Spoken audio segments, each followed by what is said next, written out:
Vamos abrir as nossas Bíblias no livro do profeta Jonas. Continuar a série de pregações em Jonas. Semana passada nós vimos o capítulo 1, não é? E como Jonas, contrariado pela ordem de Deus, pela missão de Deus para pregar aos ninivitas, foge, não é? E é lançado ao mar, depois de uma tempestade poderosa, não é? E inexplicável para aqueles marinheiros. Hoje nós veremos o capítulo 2, conhecido como a oração de Jonas no ventre do grande peixe, não é? Vale a pena relembrar, mas nós vimos semana passada que Jonas, um profeta, não é, de Israel,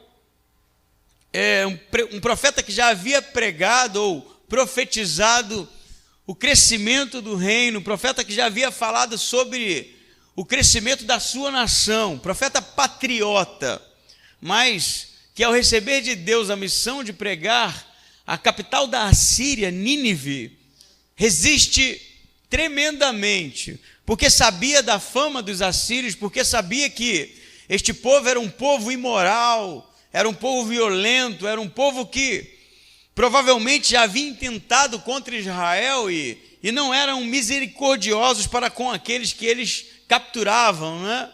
Eram conhecidos por cortar as mãos dos seus adversários e muitas vezes, depois de arrancar as cabeças, pendurar nos muros para que os outros povos vissem e temessem. Era esse povo que Deus, por causa da imoralidade, que chegou ao limite de tolerância de Deus, dá a missão a Jonas para pregar o arrependimento, para que a misericórdia de Deus fosse lançada sobre os ninivitas e assim eles não fossem destruídos. Mas parece que Jonas preferia a destruição, por isso se endurece e foge. Por isso vai pagar passagem em um navio para Tarsis, e indo para Tarsis, dormindo o sono da insensibilidade, não é? No convés daquele navio, se torna alguém insensível à tempestade que acomete a embarcação e que leva aqueles marujos a clamarem por suas vidas, tamanho desespero diante de algo tão sobrenatural. Nesse momento que Jonas, depois de ser levado acima e deitado à sorte ali por aqueles marinheiros, se descobre que ele era justamente o responsável, porque ele estava fugindo de Deus. Jonas, então, diante do problema, é lançado ao mar.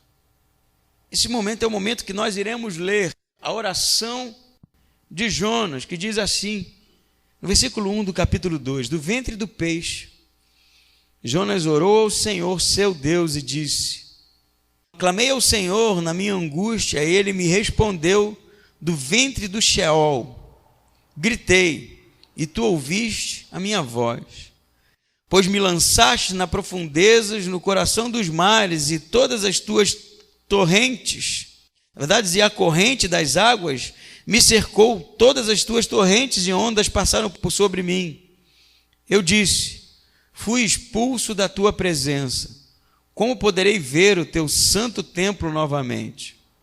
As águas me cercaram até a alma, o abismo me rodeou, e as algas se enrolaram na minha cabeça. Afundei até os fundamentos dos montes, a terra me aprisionou para sempre com as suas trancas, mas tu fizeste subir a minha vida da sepultura, Senhor meu Deus. Me lembrei do Senhor quando minha vida desfalecia, e a minha oração chegou a ti no teu santo templo. Os que se apegam aos ídolos inúteis afastam de si a misericórdia, mas eu te oferecerei sacrifício como voz de ação de graças. Pagarei o meu voto. A salvação pertence ao Senhor. O Senhor deu então ordem ao peixe, e este vomitou Jonas na terra. Interessante que a oração de Jonas, ela tem duas características, não é? Embora o subtítulo do capítulo 2 diga que a oração foi feita do ventre do peixe, parece que a narrativa do que está sendo vivido pelo profeta é algo externo ao peixe, até um dado momento. Parece que ali, quando é lançado no mar e vê o desespero tomar conta, não é? Ali, quando vê, então, a falta de possibilidades de salvamento da sua vida, a falta de raízes em que se segurar, Jonas começa uma oração pela sua vida. Eu não me lembro de ter lido se Jonas orou quando Deus deu a missão a ele, de pregar aos ninivitas, não é? Não me lembro de ter lido quando Jonas fugiu da presença de Deus. Não me lembro de ter lido que ele orou. Não me lembro de ter lido, por exemplo, quando ele paga a passagem no navio com o dinheiro do seu próprio bolso, de ter orado. Não me lembro também quando a tempestade tomou a embarcação e os marinheiros ali oravam aos seus deuses. Não me lembro de ter lido que Jonas orava em algum momento. Muito menos quando a sorte foi lançada e recai sobre ele a responsabilidade, Jonas também não ora. Mas me parece que agora, fora da segurança da embarcação, da segurança da trajetória que ele havia traçado para si, Jonas ora, no desespero. Jonas ora na ausência de possibilidades e recursos. E as palavras de Jonas e disse, clamei ao Senhor na minha angústia, e ele me respondeu, do ventre do Sheol gritei, e tu ouviste a minha voz. Há uma espécie de quebrantamento no profeta agora, não é? Porque qual outro motivo que não o desespero levaria esse homem a ceder? Temor a Deus, simplesmente por temer a Deus, não me parecia ser a melhor possibilidade, porque se temesse a Deus de fato, não correria, não é? Jonas poderia sim ter, na sua honestidade, questionado a ordem de Deus. Por quê? Por que me enviar aos ninivitas? Por que não me dar uma outra missão? Por que insistir logo a mim para que eu pregue a tua misericórdia para este povo bárbaro? Jonas não faz. Jonas não é honesto quanto aos seus sentimentos, ele simplesmente foge. Ele simplesmente se agarra nas possibilidades de seguir para uma nova cidade, retomar a vida, iniciar uma nova vida na segurança das embarcações, na segurança da passagem que é comprada, que lhe garante chegar ao destino, né, para onde ele sonhava em chegar ou planejava em chegar. E tudo isso parecia trazer a Jonas uma certa segurança que não se fazia diante das circunstâncias, não se fazia e não se tinha a necessidade de elevar sua voz a Deus. Afinal de contas, enquanto se foge, para que orar? Para que buscar a Deus? Afinal de contas, enquanto se tem seguranças, para que buscar a Deus? Me parece que essa é a história, não só de Jonas, mas do homem. Porque enquanto temos segurança, enquanto temos possibilidades para uma trajetória segura, a nossa oração é uma oração diminuta, exígua, pequena. Enquanto traçamos uma trajetória em que é possível se apegar às passagens para Tarsis, a segurança das embarcações que nós construímos, a trajetória de quem sabe retomar a vida em novos ares, enquanto isso é possível, a nossa oração ainda é uma oração pequena, ainda é uma oração, eu diria, sem profundidade. E agora, na hora do desespero, na hora em que percebe que a sua vida está se esvaindo de suas mãos, na hora que se percebe que se está indo no fundo do poço, na profundidade do desespero humano, Jonas ora. Jonas ora de uma maneira que, arriscaria eu dizer, não havia orado até então. Pelo menos não nesse livro. Não havia sido honesto até então. Pelo menos nessa narrativa.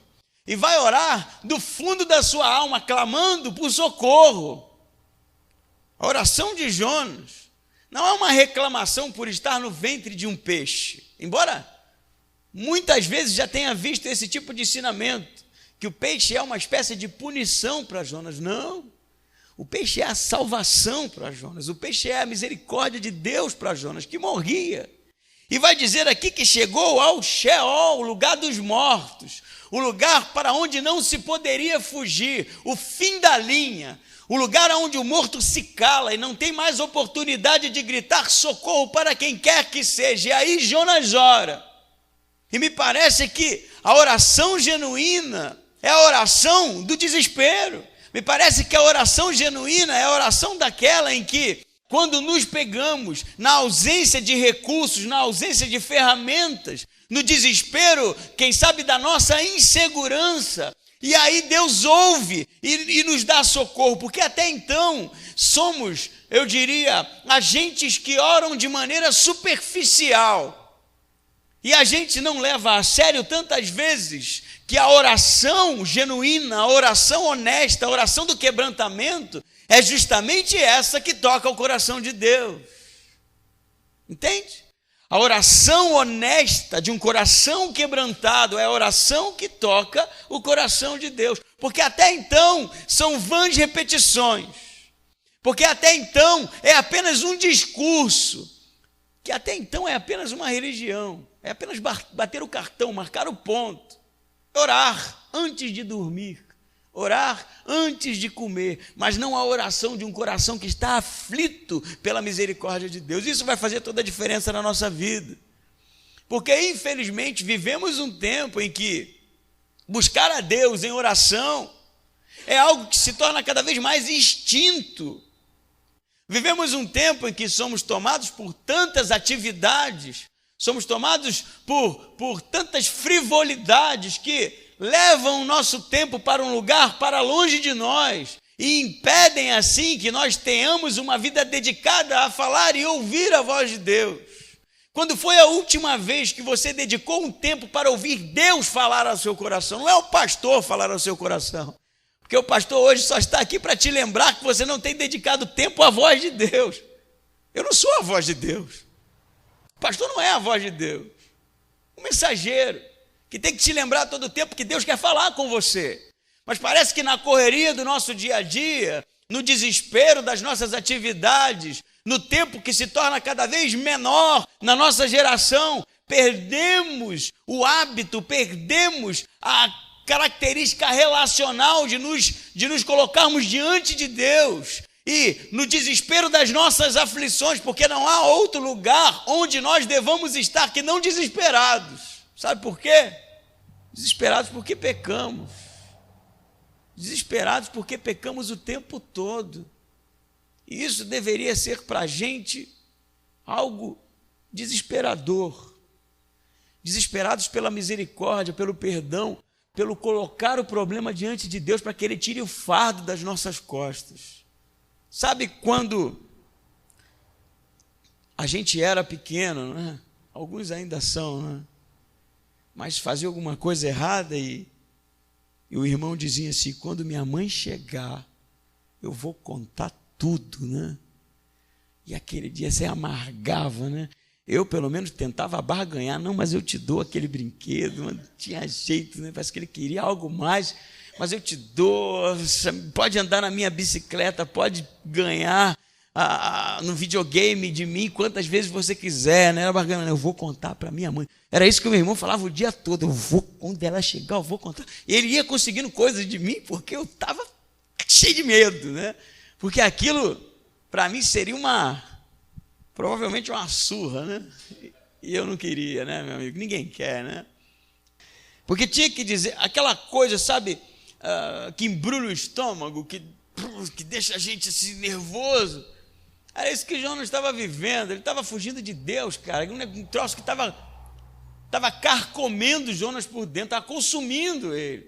E ele só vai encontrar essas palavras agora, no desespero mesmo. E essa oração de Jonas deveria ser um modelo para a gente, sabe por quê? Porque essa sensação de estar carregando um fardo, de ter feito algo errado, que nos consome, deveria ser algo todo dia. Para que a gente pudesse, quando se encontrar com Deus, né, no nosso momento em particular, Deus, eu não estou aguentando mais, eu estou carregando esse negócio, eu pequei, eu errei.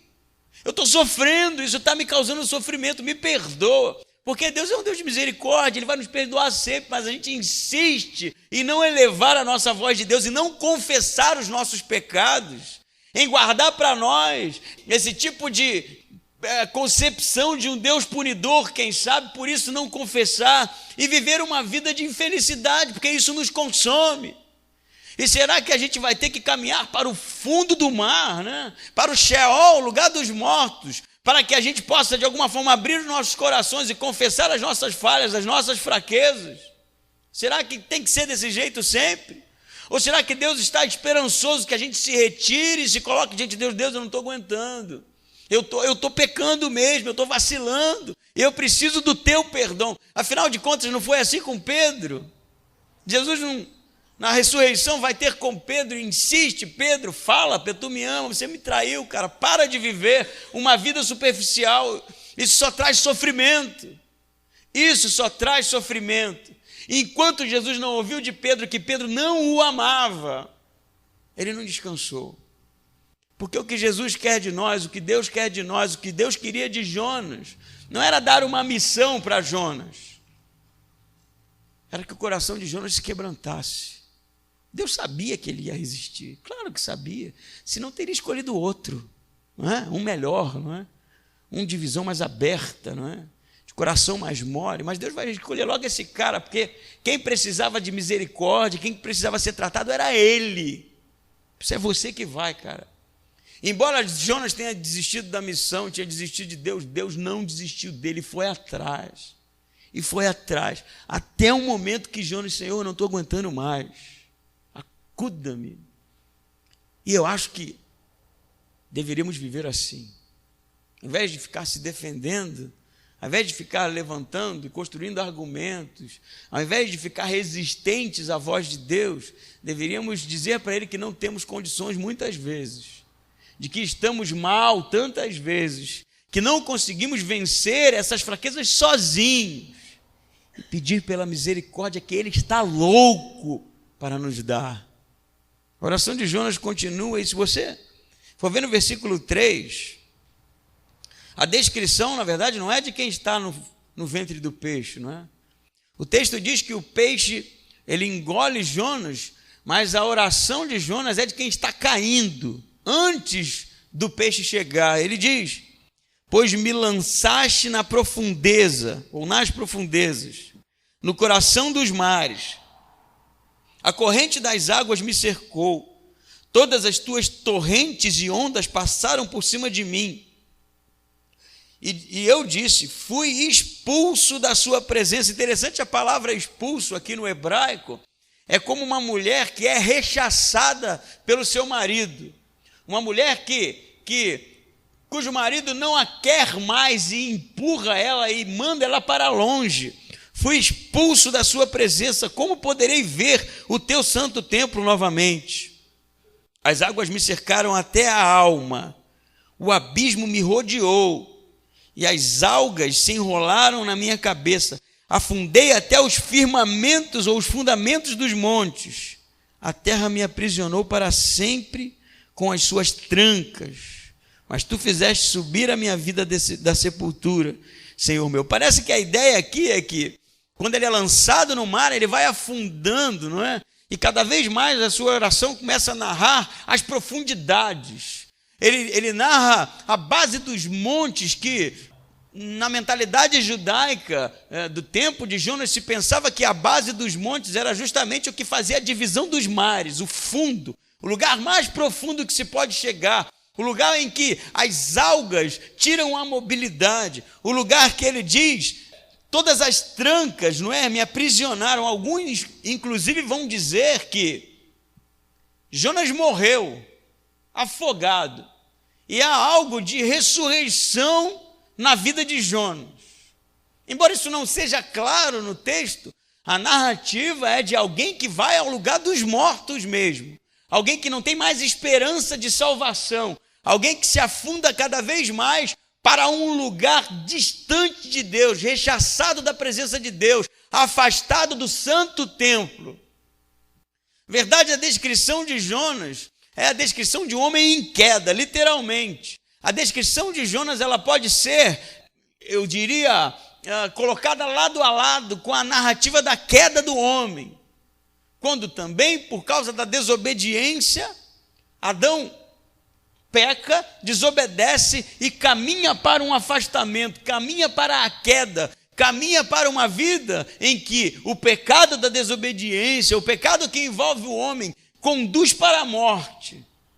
A oração de Jonas é a oração do pecador, que não vê mais saída para uma vida que está afundada, para uma vida que está entranhada no pecado. A oração de Jonas é a oração daquele que se desesperou porque não consegue ver mais saída.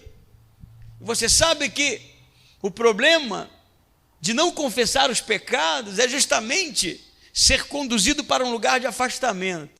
O problema de não confessar os pecados e não reconhecer a sua condição diante de Deus é um caminho para a insensibilidade, é um caminho para o Sheol, é um caminho para tudo aquilo que é contrário ao santo templo, como Jonas diz.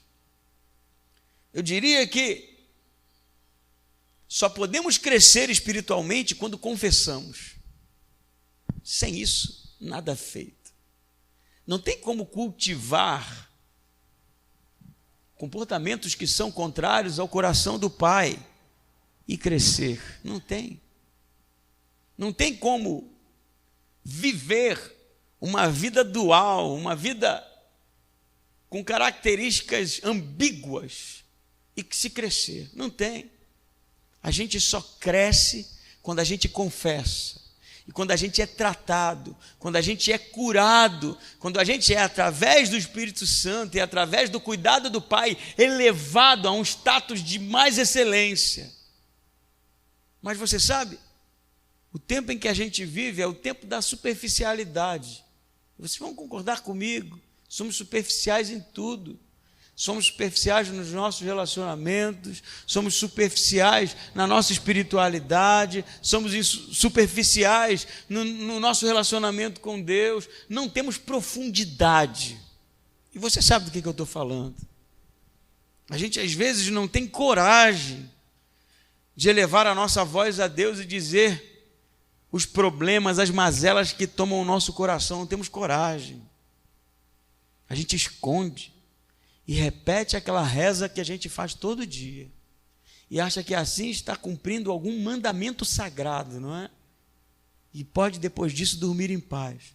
Você não pode se esquecer que o próprio Cristo se retirava para orar. Era Deus, não é? Divino, santo, mas se retirava. Vai ter momentos da oração de Cristo de desespero. Pai, eu não aguento. Pai, esse fardo é muito pesado. E se fosse depender da minha vontade, eu não ia querer passar por isso. Mas que se faça... Isso é uma oração de confissão, não que Jesus pecasse, mas de honestidade relacional. Sabe? Quando você pode jogar limpo com Deus e dizer, Pai, eu sou um adúltero. Já experimentou fazer isso?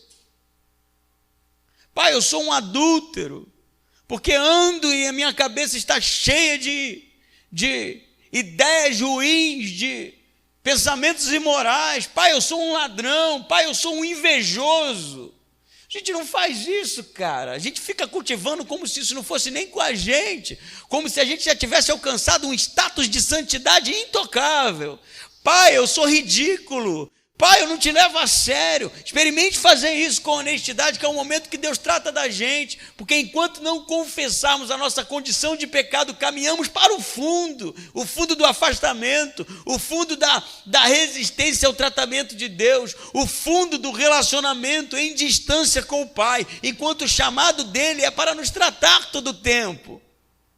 A gente normalmente, quando temos algum problema, sempre culpa o outro, né? A gente está sempre certo, a gente está sempre com a razão, o outro é sempre o culpado, a culpa nunca é nossa. A gente aprendeu isso lá em Adão, não é? Foi a mulher que tu me deu, o problema é a serpente, o problema é o paraíso, não é bem um paraíso, poderia ser muito melhor, não é? E assim a gente vai seguindo, construindo retóricas, construindo argumentos, se distanciando e construindo uma gelidão na alma, mas não confessa a Deus os nossos pecados. Deus, Eu não estou suportando. Eu não aguento mais porque eu sou um pecador miserável. Miserável. Não sou nada. E isso é libertador, meu amigo, sabe? Isso é libertador. Sabe aquela sua fraqueza? Você sabe dela há anos, não é? Mas tem que lidar com isso. Pede perdão, faz de novo. Pede perdão, faz de novo. Pede perdão, faz de novo. E muitos vão dizer que você não é nem convertido, não é? Porque se fosse convertido não faria nunca mais. Estou aqui para dizer que isso é mentira. Você pode até cair, meu amigo, mas chore, confesse. Não faça oração superficial de Deus perdoe os meus pecados. Não fala qual é. Joga limpo.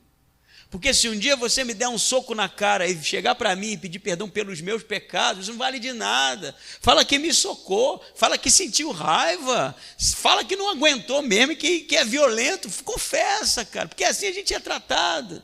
Mas a gente cultiva, sabe? Por isso que isso não se resolve nunca na nossa vida, porque não há honestidade no nosso relacionamento com Deus. Não é perdoe os meus pecados, é pai, eu sou assim, eu não estou conseguindo lidar com isso, eu estou sofrendo. Eu não quero chegar ao lugar dos mortos, eu não quero chegar ao fundo do poço, eu quero que tu me tomes nos braços, eu quero que tu mandes o peixe, não é? Peixe da misericórdia, o veículo da restauração, a condução não para Tarsis, mas para um lugar de relacionamento genuíno com Deus. Jonas continua a sua oração, diz no versículo 7, eu me lembrei do Senhor quando minha vida desfalecia, não é? Ele estava no fundo, não é? E é o momento que ele lembra do Senhor. Foi preciso tudo isso para lembrar do Senhor, para um profeta, não é? Eu estava no fundo, né? Minha vida desfalecia e a minha oração chegou a ti, no teu santo templo. Jonas vai dizer algo interessante no versículo 8. Os que se apegam aos ídolos inúteis afastam de si a misericórdia. Eu fiquei pensando durante a semana, que Jonas, que papo de ídolo é esse, Jonas? Tu está morrendo, cara, está afundando, né?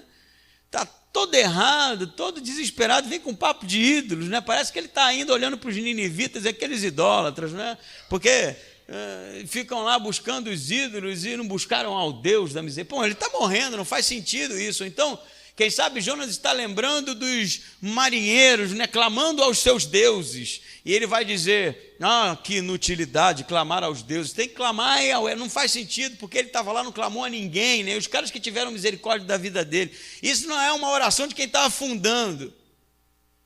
Parece que, se me permite, os ídolos que são inúteis, que Jonas salienta na sua oração do desespero, é o ego.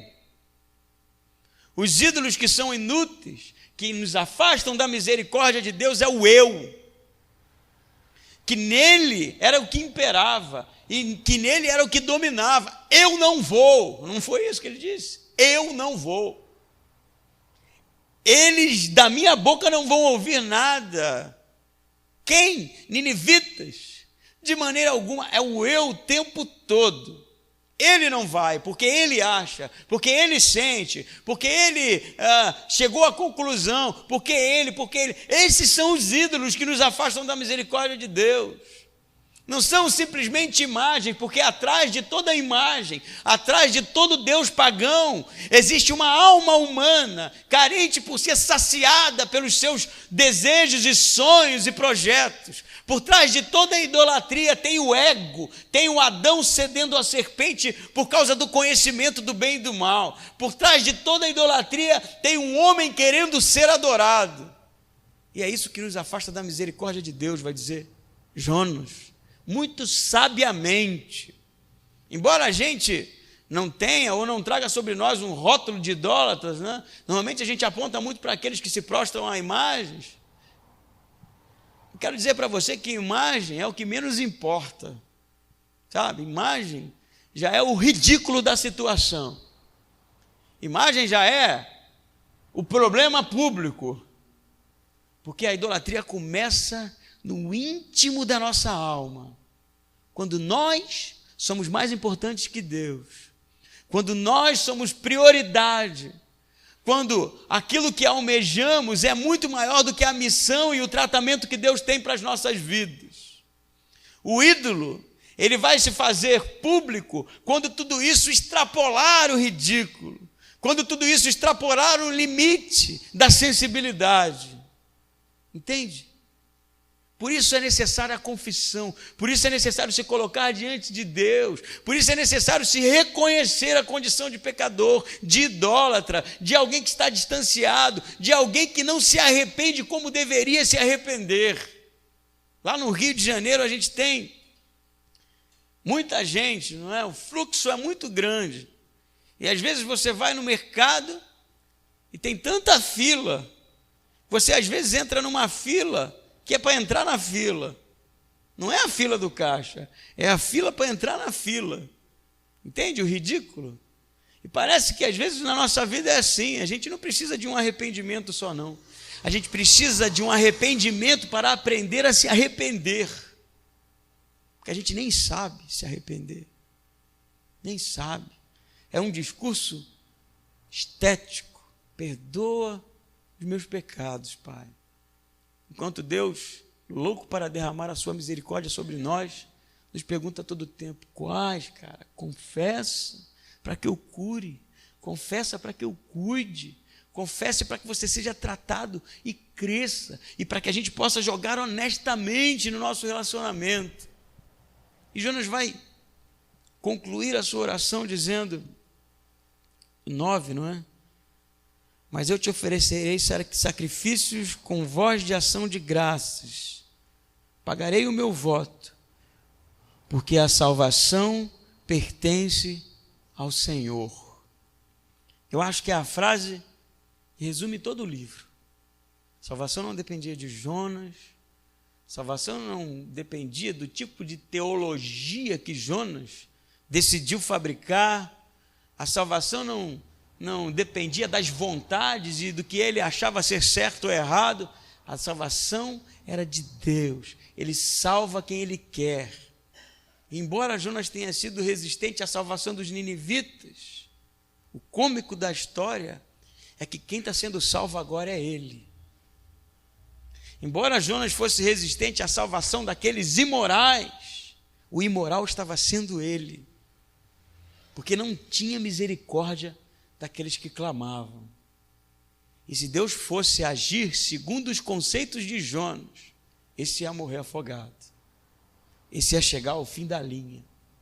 Mas é provando da misericórdia de Deus que Jonas começa a entender que não depende dele, depende do Pai. Esse salva quem quer, esse cuida de quem quer, esse traz ao crescimento espiritual aquele que quer. E é necessário demonstrar ao Pai que há o desejo do nosso coração de uma aproximação, de um tratamento, colocando os nossos joelhos diante dele e fazendo a oração do desespero: Pai, eu não aguento mais, eu quero que o Senhor cuide de mim, porque eu não tenho mais forças. Amém? Vamos orar então?